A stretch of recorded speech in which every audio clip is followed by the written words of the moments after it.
បាទវីដេអូនេះខ្ញុំសូមធ្វើពីចំណុចទូចដែលអ្នកប្រើប្រាស់ដៃថ្មីក៏ដឹងបាទទី1គឺតកតងជាមួយនឹង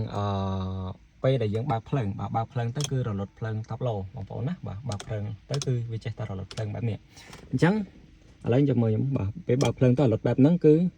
បញ្ហាគឺមកពីគាត់តម្លាក់ទៅលើកន្លែងនេះចឹងយើងចង់ឲ្យវាភ្លឺវិញយើងគ្រាន់តែតម្លើងវាបាទតម្លើងមកលើឲ្យអស់មកបើវានឹងភ្លឺវិញពេលយើងបើកភ្លើងបិទភ្លើងក៏វានៅតែភ្លឺដែរបាទអញ្ចឹងទី1គឺកន្លែងហ្នឹងបាទអញ្ចឹងសម្រាប់ដៃថ្មីពេលខ្លះក៏អត់ដឹងទេបាទអញ្ចឹងចំណុចទី1គឺកន្លែងហ្នឹង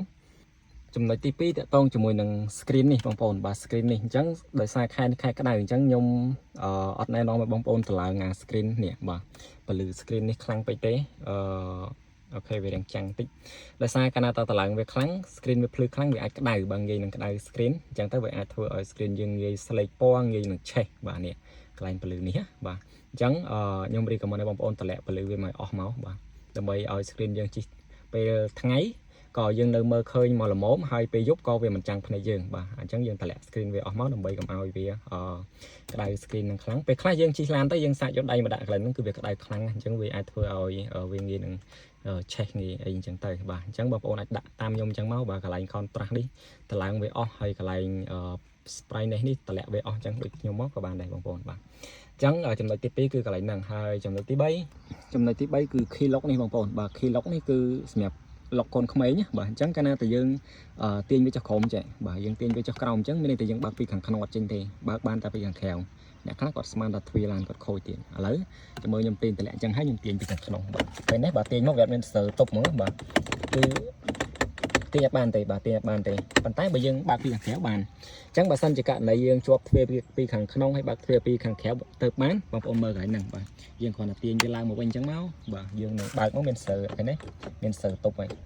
អញ្ចឹងបើយើងអាចបើកទ្វារពីខាងក្នុងបានវិញបាទអានេះវាជាចំណុចទូចមួយដែរហើយចំណុចមួយទៀតបងប្អូន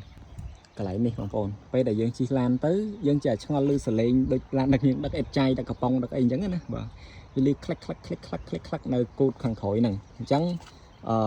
បញ្ហាដោយសារឡានយើងនេះវាអាចជាខូចកលឹះនេះវាមិនខូចទេវាគ្រាន់តែលងពេលដែលយើងប្រើយូរឆ្នាំអីចឹងទៅអញ្ចឹងដំដោះស្រាយងាយបងប្អូនអាចគ្រាន់តែយកស្កុតបាទស្កុតរុំខ្សែភ្លើងយើងហ្នឹងស្កុតខ្មៅយើងហ្នឹងយកមករុំវាកន្លែងហ្នឹងមកជុំទៅឬក៏បងបាត់ដបៅក៏បានដែរបងប្អូនបាទរុំវាតាមមកជុំទៅវានឹងលែងលឺហើយបាទជិះទៅវានឹងបាត់អាសំឡេងក្លាក់កន្លែងហ្នឹងហើយអញ្ចឹងអានេះខ្ញុំគ្រាន់តែរុំឲ្យបងប្អូនមើលទេបាទបងប្អូនអាចរុំឲ្យស្អាតរុំឲ្យល្អជាងហ្នឹងទៅហើយរុំវាតាមមកជុំពីជុំហ្នឹងបងប្អូនកុំរុំក្រាស់ពេកហើយលោបិទទៅវារៀងតឹងបាទអូខេអញ្ចឹងកន្លែងនេះគឺពេលខ្លះបងប្អូនអត់ចាប់អារម្មណ៍គាត់ស្មានតែឡានគាត់វាមានបញ្ហាអីបាទលងចៅលងអីកន្លែងណាអញ្ចឹងទៅបាទតាមពិតគឺកន្លែងហ្នឹងបងប្អូនមើលកន្លែងហ្នឹងដែលវានាំឲ្យឡានយើងជិះទៅលឺក្លាក់នៅគូតក្រោយណាបាទអញ្ចឹងយើងបិទវិញមកសញ្ញាមួយនេះបងប្អូនបាទសញ្ញាមួយនេះអ្នកខ្លះគាត់សម្រាប់អ្នកប្រើប្រាស់ឡានថ្មីពេលខ្លះគាត់ភ័យបាទគាត់ស្មានតែឡានគាត់នឹងមានបញ្ហាអីគាត់ខ្លាចជិះទៅមានបញ្ហាប៉ះពាល់ដល់ម៉ាស៊ីនឬក៏វាខូចបញ្ហាមួយតាមពិតអត់មានអីធ្ងន់ធ្ងរទេបងប្អូនសញ្ញានេះវាតកតងជាមួយនឹងសញ្ញាប្រាប់យើងថាកង់យើងឡានយើងនឹងកំពុងតែធូរបាទកង់ឡានយើងកំពុងតែធូរឬក៏កង់ឡានយើងនឹងវាខ្យល់វាលើសបាទមានន័យថាកង់ទាំង4ហ្នឹងវាអាចកង់ណាមួយយ៉ាងខ្យល់ច្រើនជាងគេអញ្ចឹងទៅក៏វាអាចវាលោតសញ្ញានឹងប្រាប់យើងដែរបាទឬក៏កង់ណាមួយយ៉ាងធូរជាងគេក៏វាលោតសញ្ញានឹងប្រាប់យើងដែរអញ្ចឹងសញ្ញាមួយនេះគឺជាសញ្ញាតាក់ទងជាមួយនឹង sensor វ៉ាល់កង់ឯងបងប្អូនបាទអញ្ចឹងកុំបារម្ភបាទចេញសញ្ញាហ្នឹងបើសិនជាកង់យើងអត់បែកទេបងប្អូនបាទយើងពិនិត្យមើលទៅឃើញកង់ឡានយើងបែកបងប្អូនចង់ជិះដល់ណាក៏វាអត់មានបញ្ហាអីដែរបាទអានេះវាតាក់ទងមួយនឹងប្រព័ន្ធមានន័យថាខ្យល់កង់បើនិយាយមែនទៅបាទគឺខ្យល់កង់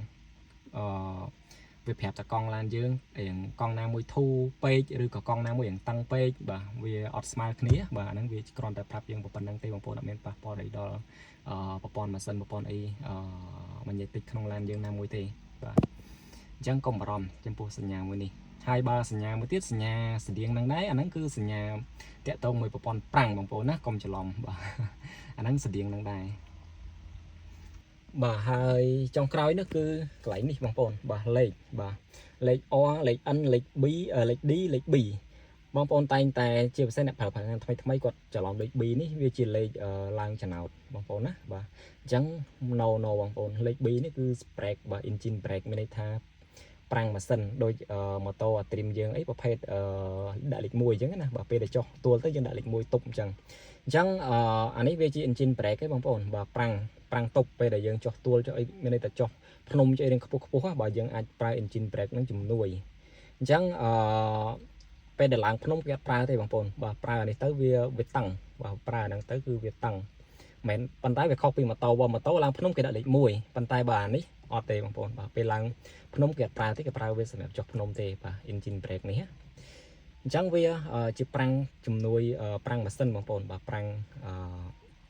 សម្រាប់ពេលចុះភ្នំបើយើងអាចដាក់វាបានប៉ុន្តែបើឡើងទួលអត់អាចដាក់បានទេបាទអញ្ចឹងមានតែប៉ុណ្្នឹងឯងបងប្អូនបាទខ្លីៗសម្រាប់ដៃថ្មីបាទអរគុណច្រើនហើយបើមានសំណួរអីអាច comment សួរបានពេលតនេខ្ញុំនឹងឆ្លៀតធ្វើជូនបងប្អូន